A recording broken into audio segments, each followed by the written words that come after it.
But it had to be calculated very nicely. I was impressed with how, Dr. Bauer finds a way to always put out the fire, so to speak, that, Yes. and always maintaining a balance in the position. So, because it looks very dangerous for Yep. white sure. pieces are all flowing into their position, but black always has enough.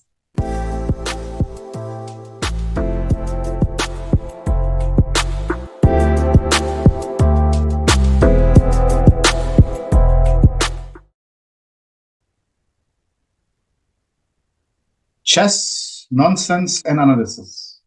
Yes, Watu, here we are again. What are we looking at today? Today I think we need to look at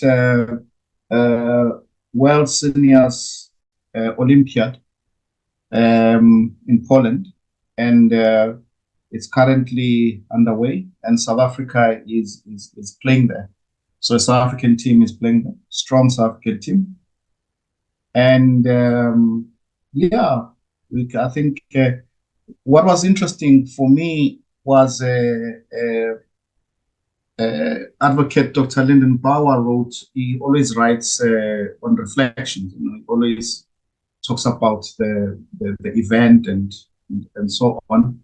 And he wrote actually a very nice story about because he shows pictures of people that they've met there, and he met Stuart Rubin, and Stuart Rubin, used to write for British. What was it called? Was it called British Chess Magazine? I think so. BCM, right? Mm-hmm, I think so. Mm-hmm. And so Lyndon mentions that in those days, as a schoolboy, they went to the library, and that's why they started in their own library, and they were referred to sort of the main library in town. Yep. And when they got there, they were pleasantly surprised to notice that the library had actually subscribed to the British Chess Magazine, right? And so they then took up sort of writing to the various authors there, and they wrote then to Stuart Rubin. Yep. And for many years, and he relates the story, and then and afterwards they actually met up, and then they developed a friendship, and so it's a very nice story, really. Yeah, for sure. Definitely. And so the team is Advocate Lyndon Bauer is playing one, then Dr. Baudin is playing 2 years, playing 2, and then 3 is Alistair McCall. Yes, right. And but 4 is Andre Schurter. Yeah, right. It's good looking so, team. Yeah, a very good team. And who is it? If I may ask, is it perhaps Justin that is missing from this? I think so. Justin Walken. So. I think he ended third in the closed or something. Well, I'm not sure. Yes. I stand to be corrected here. But, I think so too. But I think he definitely made it into the team. Yeah. And for various reasons, he didn't make the trip. Yeah. But instead of them being 5, because normally you play with the reserve. Yeah. So I think they're playing 4 players. We've got 4. Yeah. Which is possible. Yeah. But it can also be strenuous. But okay, these guys are they are spring chickens with a lot of experience. So let's see. All the best to them there with that. I'm sure they'll do the country proud. But an interesting team. I like the team setup. Yeah, and I think they were sort of a little bit unlucky with the results. It's been, I think the other players haven't settled down completely. Yeah. I think first round they lost against the German team 3-1. I think it was 1-3. it was at a German chess club in round one. Yes. I Yes. actually had a look at some of those games live, and at some moment it seemed like Team South Africa had a chance of winning that match. So it was a seesaw match, I would say. Could have gone the other way as well. And then round 2 they played, but it was 1-3, and only Dr. Bauer scored. And then round 2 they played the Hungarian women's team. Yes. Strong team with many title players. And what was the score? Did South Africa get 1.5? I think. Could be 1.5. Yes. Could be 1.5. I think. I think again Linden won, and then on board 4, I think Andre Skritter drew. Yeah. Yeah, I think so, that's the case. It was so they lost 1.5, 2.5. And then in today's round 3, I think South Africa won, yeah? Yeah. They did. They beat England 4. What was the score? I think we won 3.5. Okay, yeah. So very convincing. Dr. Bar got his 3 in a row there. He scored a nice victory there on board 1. I think Dr. Shabir Bawadin also got onto the scoreboard there. That was a nice one to get on there. And I'm not sure. I think it was Mr. Skritter that drew his game. Yes. And Alistair also got a victory. So I think, a nice one just to also put our foot in the tournament, basically, with a match victory. It always feels good, and I'm sure the team is gonna try to feed off that. Absolutely. I must say, Dr. Boa is looking good there on board 1, steering the ship, and if I'm correct, I think he played 2 Olympiads in the past, and this is now his 3rd one with the seniors, right? And very, very impressive start on board 1, definitely leading by example. So very, very inspiring, I would say, and I'm sure we're going to see much more from these guys. And I think I hope he inspires also more youngsters, because before that he was obviously always writing that he took his training very seriously. He was because he with his reflections he was already writing before they left, and so he was, I think one day they were going for visas. I think they had to go to Johannesburg for visa or something, and he was already doing a daily set, like of solving puzzles, doing this, doing that. So that consistency definitely showing. And at the end of the day, in each tournament, if you want to do well, it's not a guarantee, but your chances are heightened if you start early with preparations and so on. You definitely have a bigger chance. I think. Yeah, for sure. So should we look at the games? I'm looking forward to it. Let's have a look. Let's jump over to the board. Okay. And one thing I can say, so are we looking at? So we're looking at round 1. Yeah, right. Looking at round 1, we've got Dr. Bauer playing on board 1 versus the German Chess Club. And what I can say is,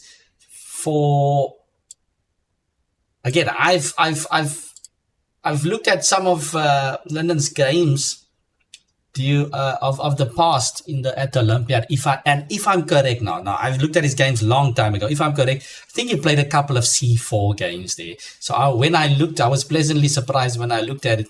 The first move here, I saw he played C4 again. So he's not always playing C4 as we know him as a player. It's always going D4, sometimes E4. But when I saw C4, I kind of smiled and saw, okay, maybe he's going back to the Olympiad again, to his old experiences there. So interesting start. Right. And let's not forget his opponent is a FIDE master, So strong player. What did you think about this opening, Watu? You mean, okay, this one now with knight takes d5, yeah? Yep. So what is this? The semi-Tarrasch or the Tarrasch, or what is this?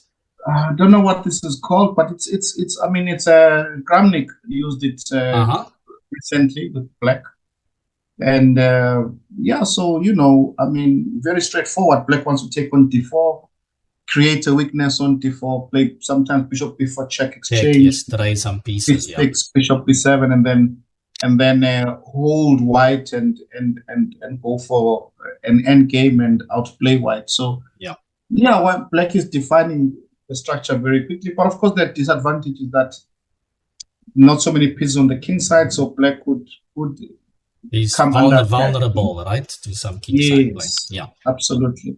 Rook b1 is a well-known theoretical move, stopping this bishop b4 idea check, and keep. So white is saying, look, I want to keep all the pieces on the board. And obviously, in some lines, if you exchange, I could play rook b3 now, and rook sliding over to the king side later on. So yeah, very nice game. Yep. So I mean, nice idea. Okay. Yeah, all standard stuff. And after H4. castling, h4. Yeah, very impressive move. Yeah, very logical. Very impressive move. And yeah, so white is saying, look, I mean, you don't have any more breaks in the center, and I could probably put my king on f1, rook on h3, and start attacking on the king side. The idea is I like the idea. Yeah, I like it as well. I think definitely a bit of modern taste to it, right? And I can tell you, it's either Dr. Boa has been is very creative here, or I mean, also you can see actually if you fall to the position, there are some games on this where some players play h4, so it shows that he's actually been working at this position, perhaps looking at his opponent's game and so on. So it's a good sign, and it shows that he's been working on his game, even theoretically, I would say. Yeah, actually, he mentions it in his reflections that he prepared this actually, and because the opponent had played the game like this, so I think it went b6, h5, bishop a6, bishop takes a6. No, excuse me. I think the game was bishop takes a6. So rook h3 was what he had prepared. And he mentions in the report that after he played rook h3, his opponent was sort of realizes, okay, I'm in for a fight here. You know? Yeah, certainly after rook h3, it looks interesting already. And like you said, the king on f8 is quite safe. Knight e7 and e5. 5. Okay. So yeah, the key thing though is that look, black must quickly find a way of defending here, which makes sense. And I think that maybe black did not find a way to defend properly, maybe, because look, I mean, I think white's pieces are already very much in the game, and if black plays f6 as black has played, to me it seems like the only person who can benefit from this f6 is white, Yes, because you weaken the ticks, and I'm not saying black is lost, but to me it just doesn't look like the most accurate way to defend. I mean, I would have thought maybe why not try like put your king on h8, and maybe bishop can go to f8 or knight can go to. I mean, bishop can go to f8 or knight can go to f8, and try to get on the c file, the white squares, and try to get some. Yeah, black's gonna have to first secure that king, right? Yeah, exactly. So I'm thinking like king h8 here, and then and then it will depend how white goes at it, right? Either rook g3 or pawn to h6 or exactly, or rook g3 or queen d3. So you'd have to wait a little bit, and then you can decide, But I have the feel like if I had the black pieces, I would be wanting to try and counter attack on the white squares. Yeah, for sure. Certainly, I'd like my queen on d5 at some point. And this is, how I would try to defend. But hey, it's but of course I'm saying this in retrospect because Linden played so powerfully during the game and didn't give Black many chances, right? Yeah, for sure. And I think Black just felt that I guess with f6 he's trying to kind of prelude this attack by facing it. So head on, I would say. So okay, but as you said, Linden just played really powerful here, rook g3. Yeah, but I mean, look, rook g3. I don't have any problem with rook g3. But what I'm saying is that if I had Black, I'd be a little bit worried. For example, if White plays something like simple like queen b3. I'm not saying it's stronger than rook g3, but I'm just saying that this is the first f6 doesn't seem concerning, for sure. Yeah, I'd be worried here that my opponent's pieces are coming. Somehow I'm giving targets. Interesting option here with queen b3.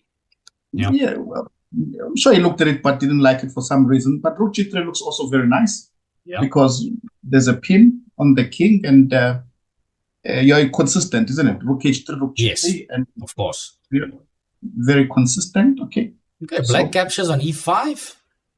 What else? King h8, I guess, is another option, but king h8 was another option, and now bishop h6, bishop h6, returning g7. Black protects, and White needs to give the momentum.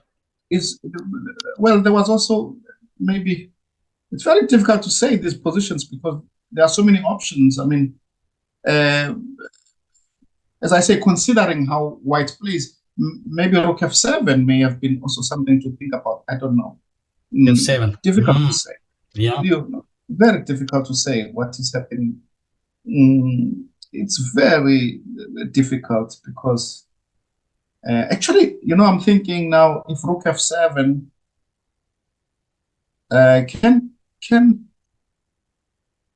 can I try d5? Looking at d5.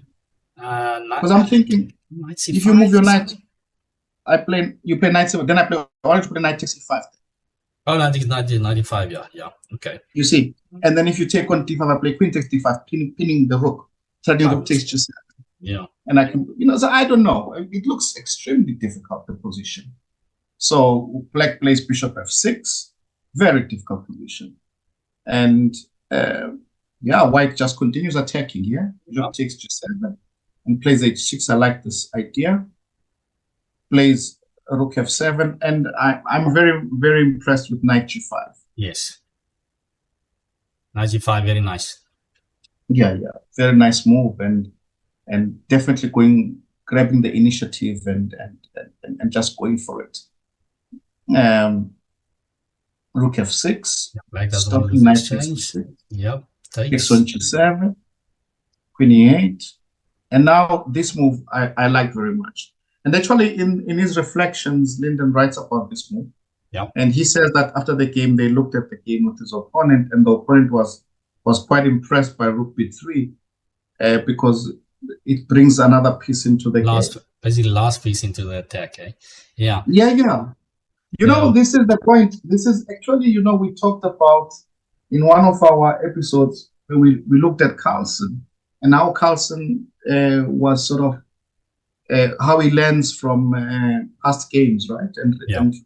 And this is a very nice, I would say, sort of lesson for youngsters, and that is you have to, if you are playing, you need to try and mimic, if I may use that word, the top players as much as possible. Yes. And if you look at classical games by many strong players, like the past world champions, they liked to get all their pieces into the game before continuing with an attack. Of course. And if you can do this, you definitely would be, I remember when I was young and having looked at some games by the world champions, I always used to say, for example, when it was a tactical game, I would think to myself, what would Tau play? And if it was a quiet game, I would think, what would Capablanca play? Yeah. And in a way, you sort of allow yourself, your mind, to say, well, I've seen Tal's games, and Tal does ABC. I've seen Karpov's games, I've seen Kasparov's games, I've seen Kramnik's games, I've seen Carlsen's games. Yeah. And yeah, for a youngster, once you've seen those games, maybe sometimes if you ask yourself what they would have played, you are tapping into that thought process. Yeah. You know. So So you take to me, a little bit from everybody, right? You learn from them. exactly. Yeah. You're taking a little bit from everybody Yeah. who's done it well. Yeah. And to me, this is the Rook B3. It's such an inspired Very move. nice. And it's a move that's why his opponent, Mr. Ulrich Krause, was impressed, because it just shows that the opponent is playing so well, because all the pieces are coming into the game. It's a classical approach to the game, isn't it? Yeah, for sure. Very nice. Very nice. It almost seems like before Rook B3 Black, you could kind of say that he's holding on, but with Rook B3, the pressure just keeps on mounting, right? Exactly, and that's where you start realizing as Black that you cannot get the other rook into exactly. Beautiful. So yes, let's see. So he does attempt to get the rook into the game, right? He goes rook to D8, and White plays another nice move, rook to D3, and there's some pressure mounting on the D file now with ideas of even taking. Nice. Right? So Black tries to keep the D file closed by playing E4. Trying to just distract White a bit there and get the knight away from the king as well. Knight takes, the rook is hanging. Rook H6. And White went queen to F3 over here, and the F6 square is creaking, and look at these pieces here lining up on the third rank. Interesting. But it's a brave move. I mean, to me, it's a sign of somebody who's playing well.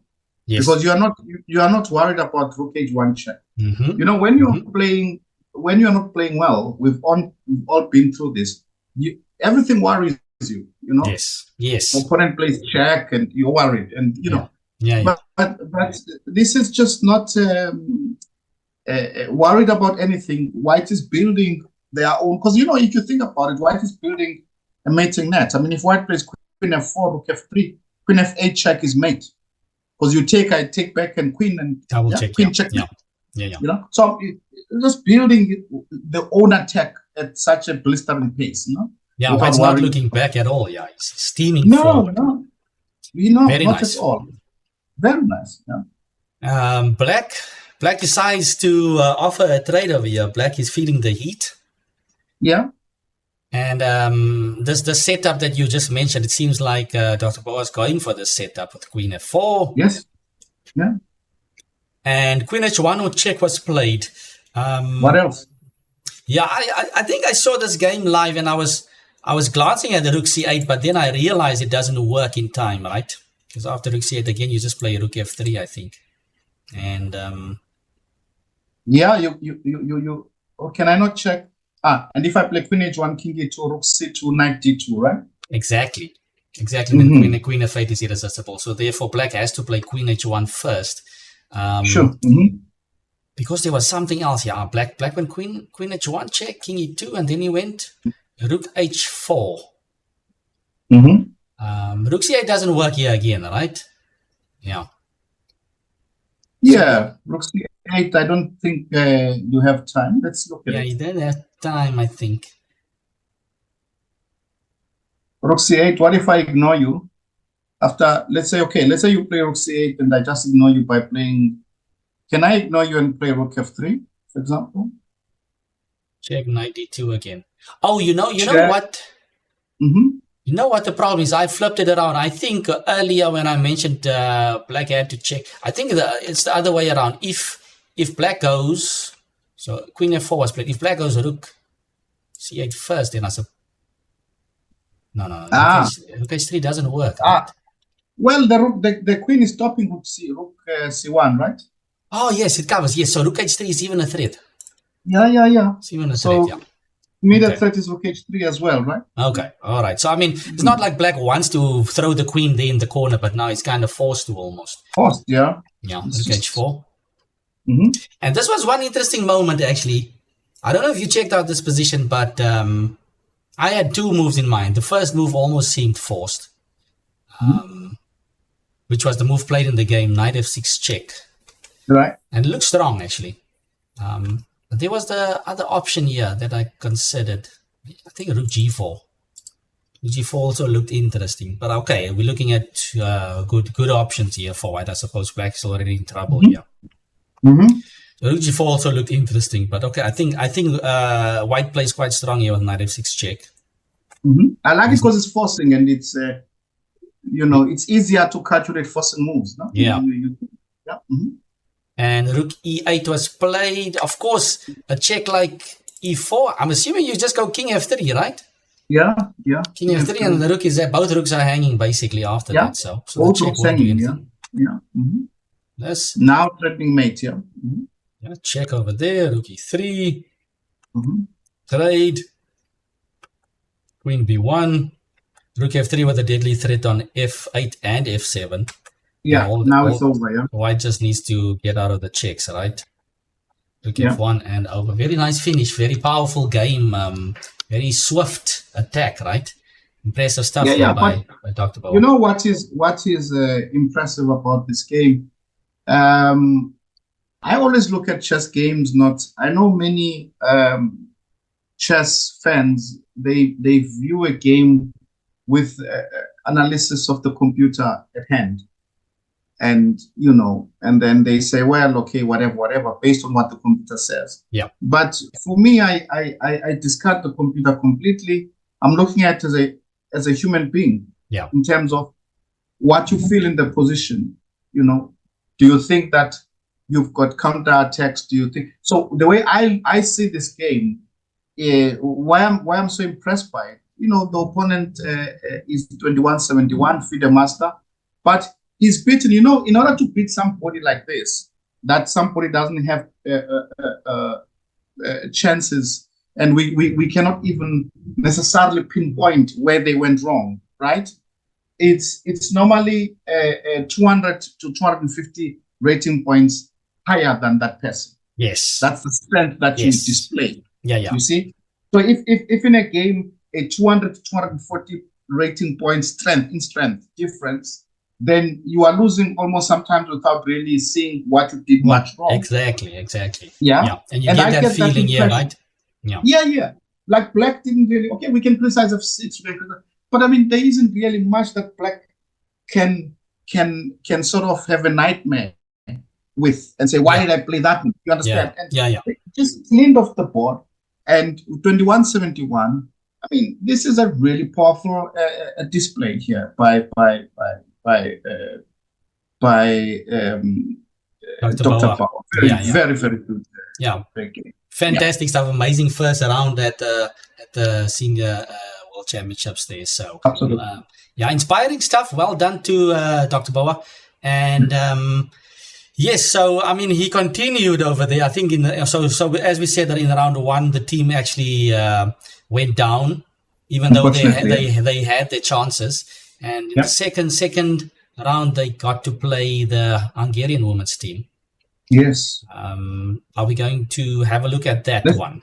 Let's jump into that one. Okay, let's jump. Let's just go over here, and now let me change the names quickly. The topics. Okay, there we go. Okay, so round two, we have Dr. Boa on board one again, facing a WGM. I'm going to. Watu, can you help me here with the pronunciation? Maybe you were in Hungary a few more times than I have been. No, difficult. I know one player with CSO Shom. The grandmaster. It's CSO SM, I think. Or so I pronounce him Shom. Yes. One. So I don't know. I would say Songkicks. Yeah, something like that. Something like that. Yeah. Mm-hmm. Okay. So what I can say from again the what I've noticed from Dr. Boa's games in the past, and I've put together the C4 move one. It's a very nice sign here in the second game where he gets to play his pet line. Yeah. something he's been playing for his whole life. I would think the King's Indian defense. So let's have a look at the game and see how this one went. Mm-hmm.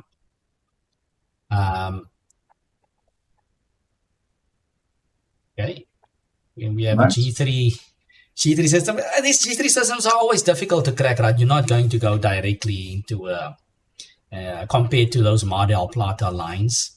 But, I think Dr. Wow plays a relatively modern line, right? Against this with knight c6. What do you call this? The pano. The pano, yeah. Pano.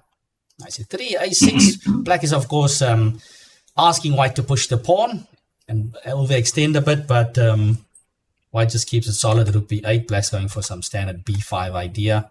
White is really just trying to absorb. Hitting the knight on c6 as well. Yeah, Queen c7 is a very interesting idea. I mean, I would say, it's not. I'm not used to seeing some ideas like this. Okay. I think it's very interesting. Queen d7. But is it preserving the bishop to go to b7, or not even that? Yeah. But I think he says, he also writes about this game, and in his comments, Lyndon says, he was sort of mixing it up, and I think it's the right approach. And I think Queen d7 to me feels like number one is going to get his opponent, because you look at the opponent's structure and you get the feeling that it is still a system, right? Yep. It's g3, e3, queen e2, and so most probably the opponent. The danger is always when you are playing an experienced player, okay, woman grandmaster, and so the danger is always that you could be unlucky and sort of go into a theoretical thing, or at least by setup and so on. So I think when he plays Queen d7, he mixes it up in a sense that now she has to sort of think afresh. But Queen d7 is not a bad move per se. Yes. Right? Okay. So I mean that. Yeah. Mixing it up, yes. So pawn to b3, rook to e8, bishop b2, and the classical strike in the center. White grabs space, knight e7. Yeah. H6, so we can safely say now that they have a new position on the board, in a sense that this is not analyzed or has prior experience. The player playing white, they are playing now a position, right? Nice. And yes. Yeah. Okay. So white is trying to play on the queen side. White sees that there are some weaknesses that black has. The c6 square is an issue. Maybe the c file, if you can use the c file, can attack c5. The b5 pawn may be a little problem. Yeah. And so, in this position, I would say that up to here, white probably was very happy with the results of this opening. And to me, it seems like, look, as I say, I'm just the impression I'm having with the game without looking at the engine or whatever. Yeah. But I think e4 to me, I wouldn't. I don't know. I don't know about e4, because e4 allows black to play f5. Yeah. And direct contact, isn't it? And, yes. And right. So if I had white here, I wouldn't play e4. I would probably play like knight b3 or something, so that should black, okay, black would play f5, and then I'm going to sort of, as if I'm asking black, okay, and then what? Yeah. Right? If black plays e4, I will put my knight on e4. Black plays if they play f4. Yes. But if they play e4, I can put my knight on d4. Yeah. I get you. So I'd play like, I wouldn't go into direct contact. I'd go knight b3, rook especially c1. after the setup that white went for, right? I mean, if white wanted to do that, play something a bit more expanding early on. I think right here white sort of starts to play a little bit more aggressively with e4, but I'm not so sure about this move. That's what I'm saying. And I think black is happy to sit smooth. So, yes. You see now, okay, so let's go back before taking. Yeah. You see now what e4 has done. So now, if you don't do anything, black can play f4. It's possible. f4, g5, and knight chases rook f8, and there's a risk that you may fall into some kind of an attack, right? Yes, for sure. So now, as they say, whoever says A must say B. So White decides to take on f5, but now I think Black is very happy with these trades. The center is looking good over there. Knight to g6, rook c1. Yeah. c2. And Queen f7. So let's look at this. I think it is Black who has improved the position, isn't it? Black's pieces are now on the king side, and White has only got the contact on c7, but this can be defended. And okay, rook e7, then we ask, and then what? Yeah? Yeah. You understand. And Black is going. It's like this rook on b8 is just holding the whole queen side there, right? He's just monitoring the end. Let's continue on the king side. Yeah, so all in all, I'm saying that, I feel that there's something that White did wrong. Yeah. And I'm putting my finger on e4, and afterwards it gets very tense, but I think Black is always up. Initiative, at least, no? Mm-hmm. Yeah, for sure. It's definitely Black seems to have something to play for. Not so clear what White is doing, right? No, made more difficult to play. Bishop f8. This I wanted to also say, that is always my experience, and it's something that I can give advice to younger players. That look, it's sometimes not so practical to look at the computer evaluation. Mm-hmm. Because it's about what do I feel is this position easy to play? What am I going to do next? What am I playing for? Okay, the computer may say to you, okay, you've got plus 1 point whatever, right? But I think you need to have that eye where you look at the position, you say, if I had this position, would I know what I need to do in the next 3 minutes? Yeah. Right? If you don't know, then maybe you shouldn't go into that position. So I'm just saying that, for me, I feel that for Black, it's such a nice position. I mean, knight g4, the point is that if you play h3, you make some weaknesses. Yeah. Right? I can go back, and then g3 is weak. And if you don't do anything, I can play f4, and I coordinate with my pieces. e4 is also starting to be there. e4, knight e5. So many options for White. King h8, right? So many, bishop g7, many options. And for White, not clear. What do? Do you play a4? But a4 not possible. b4 is hanging. Difficult to play. I think specifically when you're talking about the king's inner defense, that idea that you are referring to about just knowing what you want to do and compare it to the engine evaluation is quite relevant, because the engine usually prefers these kings in positions for White, right? Space. In the main line as well, king +1, +1.5 a lot of times, and then if you know what to do with the Black pieces, it's practically also very difficult to play against it. So we are not computers. That's the main thing. So yes, that's a valuable point there for the youngsters. Thanks, Watu. So White actually does go pawn to h3. The knight gladly goes back, and the structure is ever so slightly weakened. King to h2, and it's like Black has been shuffling around, not pointlessly, but it seems like Black is just distributing the pieces and waiting for the right moment here to strike. Bishop to c1. Yeah, because I think, let's go back here, sorry. In this position of the queen e8, Black wants to play rook g7. Yes. Typical King's Indian move, right? Yeah. Rook g7, I protect the knight. And if I play rook g7, as a King's Indian player, next move I'm playing is f4. And if you play g4, I will take it. Bishop takes g4, pawn takes, knight takes g4. Yeah. And then you think again. Without thinking. And it's always about pieces just flooding the king side, right? Yeah. So White plays bishop c1. So we can see what's on the platform. Okay, stopping rook g7. Yeah. Because rook g7 means that I can h6 will be hanging, right? Yeah. Yes. But okay, interesting, just for that, as a matter of fact, can I anyway? No, I cannot. Sorry, I was thinking, if I'm cheeky and I go rook g7 and then rook h7, to take knight g4 check, but I can't because take. If I play rook h7, you play g5 back. Yeah. So not possible. Okay. Interesting. Okay. So king h7, g4, and White tries to jump the gun here, right? I don't know about G4. I don't know what G4. You know, I have this feeling that Dr. Power's opponent is having this like Dr. Jekyll and Mr. and so should we say Dr. Jekyll and Mrs. Hyde. Yes. Because she plays, quietly, solidly, stabilizes the position, then boom, goes for a fight.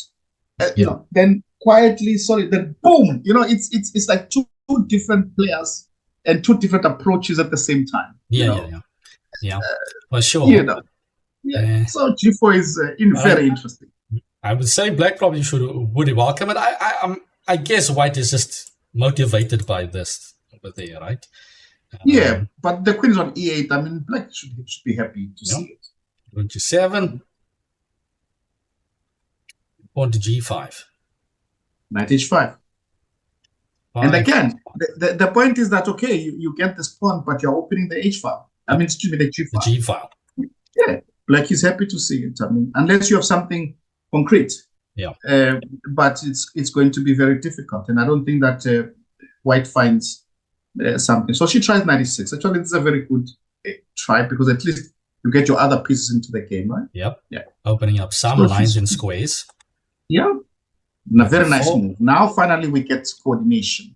Yes. And finally, we are seeing all the pieces are going to start to flow into the position. Very tense. Very tense. Yeah, very tense. G1, covering. Queen takes. Yeah. 95. 95. Mm-hmm. Yeah, and I think Dr. Bawa said that he decides to unbalance the position. Mm-hmm. Mm-hmm. Yes. So takes G2. And he gets the 2 pieces over there. Mm-hmm. Bishop E7. But it had to be calculated very nicely. I was impressed with how, Dr. Power finds a way to always put out the fire, so to speak. That yes. And always maintaining a balance in the position. So, because it looks very dangerous for 4. Yep. White pieces are all flowing into the position, but Black always has enough.